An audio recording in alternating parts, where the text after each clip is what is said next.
أشهد أن لا إله إلا الله وأشهد أن محمدا رسول الله.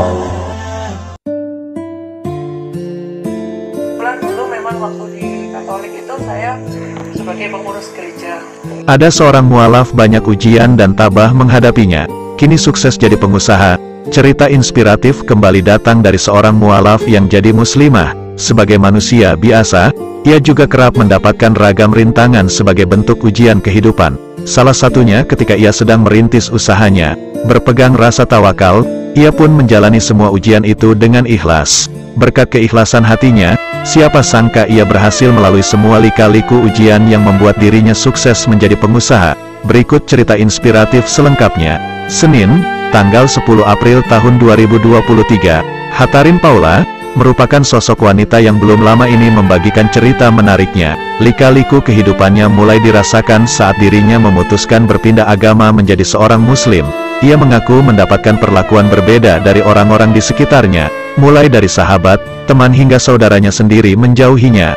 Didampingi dengan putrinya yang lucu, Alia, ia membagikan kisahnya dalam salah laman YouTube. Setelah perpindahan agama itu, saya merasa kok teman-teman ini beda dan itu enggak satu-dua, termasuk keluarga. Jadi saya banyak tekanan waktu itu. Waktu itu saya sudah menikah. Banyak sekali ujian menerpa saya ketika menjalani pendidikan D3 di semester 5. Waktu itu saya masih ngontrak sama suami, kata dia. Disalahkan atas ketidaksempurnaan melahirkan anak.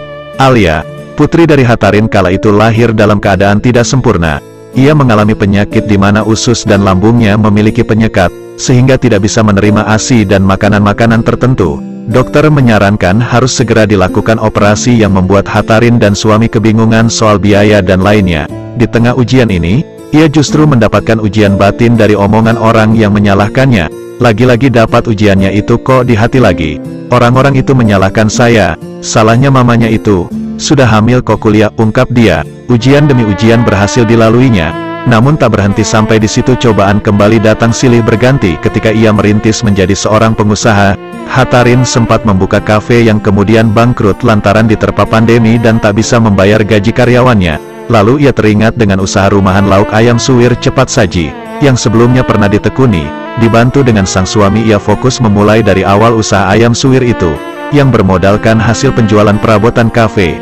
Ternyata, usaha kali ini mengalami perkembangan yang baik. Selama kurang lebih 1 tahun, pemasaran ayam suwir Kep Sayang miliknya itu semakin meluas hingga mulai banyak reseller di berbagai daerah. Kini jadi pengusaha sukses. Tak disangka, Catherine berhasil menjadi seorang pengusaha yang sukses berkat rasa tawakal dan ikhlasnya. Brand Kep Sayang yang semula hanya menyediakan produk ayam suwir siap santap, dengan 2 varian yaitu original dan pedas itu mulai bertambah. Bisnis instan non-MSG tanpa bahan pengawet ini juga memiliki produk sambal.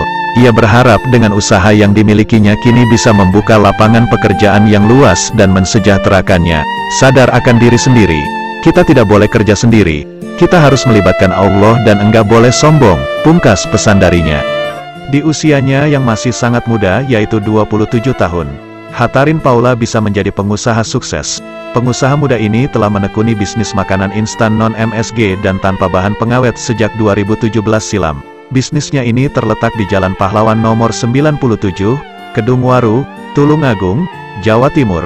Paula menceritakan awal mula menekuni bisnis di usia muda karena hobi berjualan, tapi mulai serius menekuninya sejak terimpit kondisi keuangan keluarga. Rupanya perkembangan bisnis brand Kep Sayang, yang hanya bermodal dari hasil penjualan perabot kafe mengalami perubahan yang signifikan. Tak hanya itu, selama kurang lebih 1 tahun, dia memiliki banyak reseller dari berbagai daerah. Untuk promosi brandnya yaitu melalui media sosial, medsos, Instagram maupun Facebook. Tak disangka, usaha dia untuk bangkit dari perekonomian terpuruk, kini malah jauh lebih baik hasilnya. Melalui usaha ini, harapannya bisnis yang tengah dia jalani bukan hanya menjadi home industry, tapi memiliki rumah produksi sendiri dan bisa membuka banyak lapangan pekerjaan di tengah pandemi di kala itu. Produksi kami bisa membantu emak-emak untuk menyiapkan lauk secara praktis non-MSG untuk keluarga tersayang di situasi sibuk. Yang kedua, seorang mualaf Wei Wei asal China sukses buka restoran di Jakarta. Cerita inspiratif kali ini datang dari sosok wanita cantik asal Tiongkok. Resmi memeluk agama Islam, Dia memiliki segudang cerita, salah satunya soal restoran di kawasan Jakarta. Tak disangka, ada sejumlah hal yang rupanya membuat restoran tersebut terus hidup hingga sukses. Berikut ulasan selengkapnya. Wei Wei merupakan sosok wanita muda asal China bagian utara yang cantik dan inspiratif. Semasa belia, Wei Wei memutuskan untuk mengambil kuliah di Jerman. Di sana, Wei Wei justru bertemu sang suami yang merupakan seorang warga negara Indonesia yang beragama Muslim. Keduanya jatuh cinta dan memutuskan untuk menikah. Sebelum mengikat janji bersama, Wei Wei mengambil keputusan besar lainnya. Dia resmi menjadi seorang mualaf. Kita 10 tahun di Jerman. Habis sekolah, kita menikah. Nah, sebelum menikah saya sudah masuk Islam dan menjadi Muslim, ungkapnya. Usai menikah, keduanya sempat kembali ke Jerman guna melanjutkan kuliah. Setelah tahun 2020, keduanya justru terbentur keadaan. Tak lain lantaran COVID-19 melanda tanah air. Setelah menikah di Indonesia, lalu kita sempat kembali ke Jerman. Lalu 2019 kembali ke Indonesia. Awalnya 2020 mau kembali ke Jerman lagi untuk cari kerja tapi COVID-19 melanda. Jadi ditunda. Terangnya, dipaksa untuk tetap di dalam negeri. Wei Wei beserta suami mau tak mau harus memutar otak untuk mencari penghidupan. Lantaran hobi memasak, Wei Wei lantas memutuskan untuk membuka restoran makanan khas negaranya. Jadi kita berpikir bagaimana cara mendapatkan uang. Lalu bikin restoran. Saya bisa masak karena saya hobi. Ceritanya, buka restoran sambil sedekah. Kendati membuka restoran, namun ada saja perlakuan Wei Wei beserta suami yang menyentuh hati. Setiap 2 kali seminggu, keduanya rela membagikan makanan secara gratis. Kita setiap hari Minggu dan Jumat, bagi-bagi makanan ke anak yatim, ucap Wei Wei. Semua hal tersebut tak lain berasal dari niatan Wei Wei yang murni ingin membantu sesama. Wei Wei merasa aneh jika restoran miliknya malah tak membuat orang lain merasa kenyang. Istri saya pernah bilang, kalau kita punya restoran tapi sekeliling kita kelaparan kan tidak baik, tukas sang suami. Yuda, setelah memiliki restoran selama hampir 2 tahun, membuat Wei Wei dan Yuda justru berlimpah keuntungan. Tak disangka-sangka, Wei Wei beserta suami justru mendapatkan banyak atensi dan bantuan dari orang lain. Awalnya karena pengen cari kesibukan saja buat istri. Tapi alhamdulillah sampai fase ini, kita banyak bantuan. Dari tetangga, dari orang lain.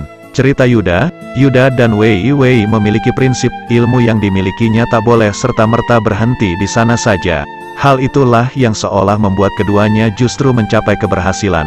Jadi kita punya ilmu juga enggak pengin berhenti di kita saja. Ada orang yang mau belajar bikin makanan ini. Ayo silakan, tegas Yuda. Demikianlah kisah menarik ini yang dapat kami sampaikan dan telah kami rangkum dari beberapa sumber.